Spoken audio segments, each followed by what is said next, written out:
Le projet de musée virtuel Albert de la Parence, c'est un projet qui est né il y a 2 ans maintenant et qui consiste effectivement à valoriser les collections de géologie de l'Institut Polytechnique Unilassal qui sont aujourd'hui rangées au niveau du département de géologie.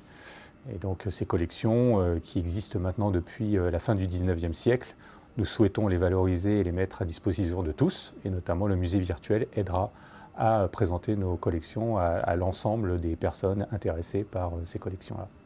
On estime à peu près à 50 000 pièces en géologie, que ce soit fossiles, minéraux ou roches. Et l'intérêt scientifique, c'est dans un premier temps, c'est effectivement des pièces qui proviennent aussi de sites aujourd'hui parfois disparus. Et puis surtout, c'est un appui considérable à la pédagogie, à la fois pour nos étudiants, mais aussi pour les élèves du primaire, du secondaire, du collège et de lycée.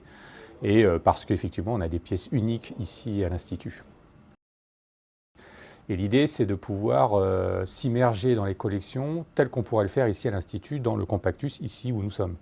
Mais de façon virtuelle, c'est-à-dire qu'en fait, un visiteur sur le musée virtuel pourra soit rentrer dans les collections et découvrir les collections, soit plutôt aller dans un moteur de recherche qui leur permettra de trouver un échantillon particulier, que ce soit un minéral, un fossile, une roche, ou bien vraiment d'aller dans une visite virtuelle. Elle sera conçue pour justement découvrir les collections telles qu'on pourrait l'avoir dans un musée avec un guide, sauf qu'effectivement ce sera de façon virtuelle. Donc un moyen assez moderne, assez différent et puis innovant pour faire découvrir des collections de géologie.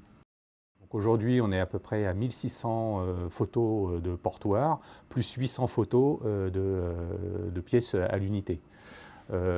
En termes de timing, donc aujourd'hui le musée est en train d'être développé par le cabinet avec lequel nous travaillons au niveau informatique et on espère pouvoir effectivement ouvrir le musée à tous en septembre 2018.